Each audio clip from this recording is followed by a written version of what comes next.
My mom always told me, never open the blue door at the end of the hallway. She said it was dangerous, cursed, even. For years, I thought she was just being dramatic. But the night she was rushed to the hospital, something inside that room started calling my name. And when I broke through the wall behind it, I found something that changed everything I thought I knew about my family and myself. There was one rule in our house that stood above all others: you do not, under any circumstance, open the blue door at the end of the hallway. That hallway was dim, even during the day, and the blue door at the far end always felt colder than the rest of the house. Mom never explained it. She didn't need to. Her eyes would go distant, hollow almost, when the door was mentioned. The one time I asked why it was locked, I was 8 years old. She gripped my wrists so tight it left marks. "Don't ever speak of that room again, Caleb. Ever." She didn't yell. She didn't cry. Her voice was empty, but her grip said more than words ever could. So I didn't. Not for years. We lived in a small town in Arizona, out past where the highways thin and the gas stations start to look abandoned even when they're open. Our house sat on a flat stretch of land, the kind where the wind howls at night like something wounded. Dad left when I was 5, no note, no call, just gone. That was before the blue door got its lock. Before Mom started sleeping with her bedroom light on. Before she installed blackout curtains in every room except the hallway. But even as I grew up, the blue door haunted me. I'd walk past it slowly, hoping maybe, just maybe, I'd hear something on the other side. Sometimes I did. Soft shuffling. The creak of a floorboard. Once, I swear I heard whispering. But when I asked Mom, she just stared at me like I'd betrayed her. It wasn't until the night she collapsed that I had a real reason to open it. She'd been acting strange for weeks, even stranger than usual. Jumping at shadows. Whispering things to herself. One night, I found her in the kitchen at 2 a.m. staring at the wall, eyes wide, holding a carving knife. When I asked what she was doing, she blinked like she didn't know I was there. "He's almost here," she said. Then went back to bed like nothing happened. So when she collapsed that night right there in the living room while watching reruns of some old detective show, I called 911. Paramedics came. Took her to the hospital. She was stable. They said it was exhaustion, dehydration. But when I went back home alone, something told me the time had come. I stood in front of the blue door, key in hand. I'd found it behind a loose panel in the back of her closet earlier that day. Maybe I should be waited. Maybe I should be let it be. But the house felt wrong without her. Like the air itself was holding its breath. So I slid the key into the lock and turned. The door creaked open like it hadn't moved in years. What I saw on the other side made the hair on my arms stand straight.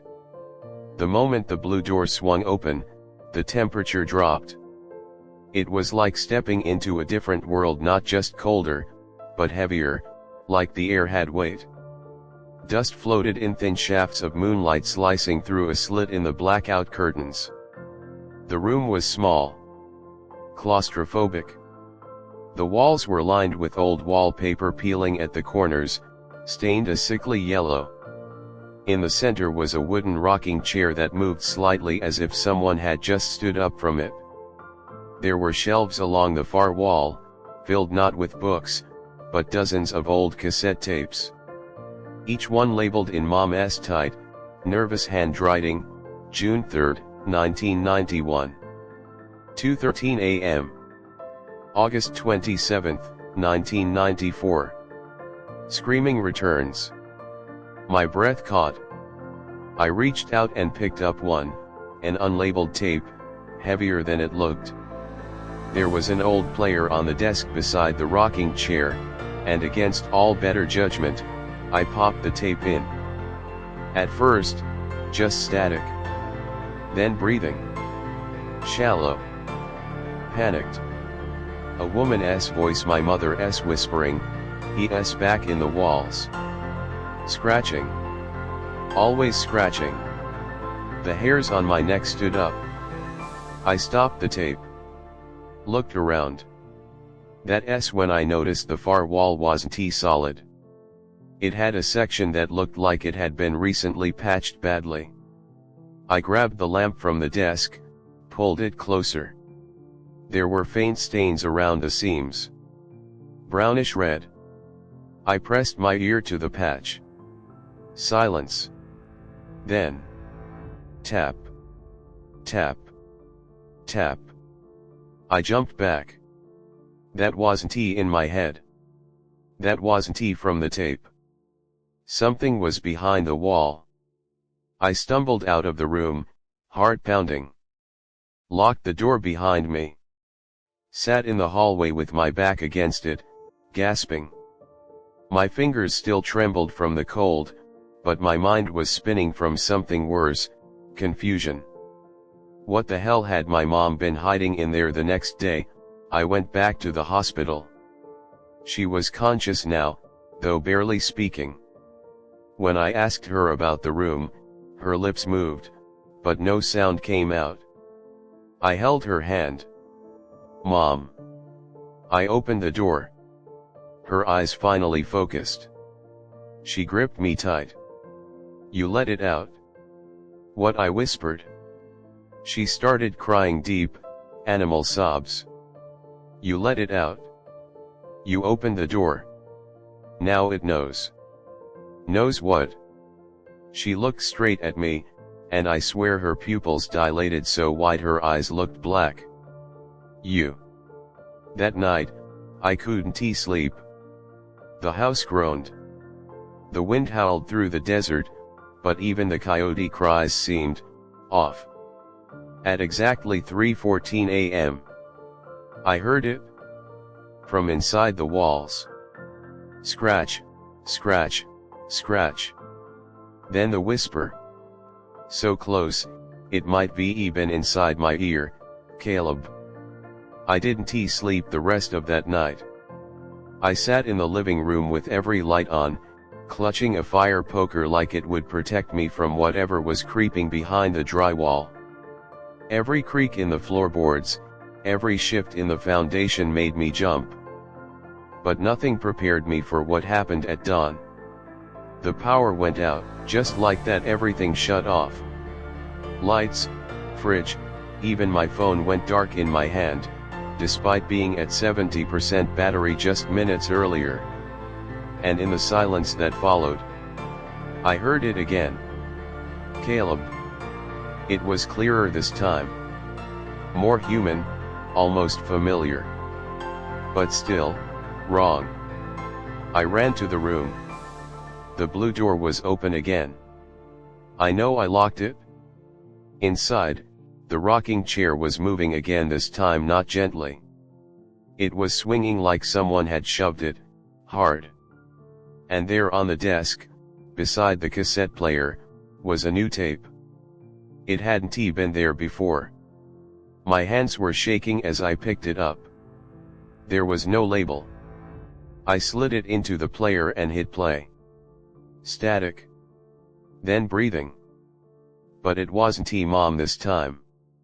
It was me. My own voice, panicked, whispering, "Please, don't open it. You can't open it. You don't understand. He doesn't forget." Then screaming. I flung the player across the room. The cassette shattered against the wall. My chest was tight, my vision spinning. I needed answers. I drove back to the hospital like a madman, burst into my mother's room just as a nurse tried to stop me. Mom looked even worse than before, pale, her lips dry and cracked, her eyes darting everywhere but at me. "Mom," I said, grabbing her hand. You need to tell me. Now. What the hell is in that room? Her mouth opened. She wheezed, then said just one word. Father. What? I blinked. Your father, my grandfather. She nodded slowly. Not a man. Not anymore. He built that room. Fed it. Recorded everything. When he died, it didn't stop. I tried to seal it. I tried. She choked on the words. But you opened it? My blood ran cold. I drove back to the house at sunset. The desert was dark already, shadows stretching too far. I brought a crowbar this time. I had to know what was behind that wall. I tore into the drywall like a madman, dust and old wood splintering around me. Behind it, I found another door. Steel. Rusted.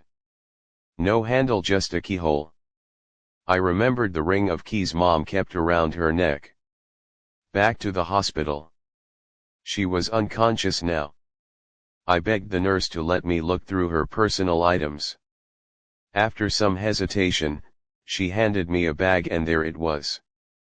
The key. Back again. The house was humming when I returned. Not like electricity, no, it was more alive. The key slid into the lock with a horrible screech, and the steel door creaked open. Behind it was a stairwell. Leading down. I descended with a flashlight in hand, and with each step, the air grew colder. At the bottom was a room lined with mirrors. All facing inward. And in the center, a chair. Strapped to it was something that might have once been human. It looked like a body, but bloated, stretched, melted into the chair's wood and leather. Its skin was gray, eyes long since sunken, but it was breathing. And as I stepped closer, its lips moved. Caleb. I stumbled back. You're his now, it whispered. The house remembers. I ran. I don't remember how I got back upstairs. I don't remember driving to the hospital. But I remember what happened when I told the nurses. They looked at me with pity, with fear. One of them said, "You should sit down. Your mother passed away an hour ago." An hour ago. At 3:14 a.m. That was the exact moment I heard my name from the walls.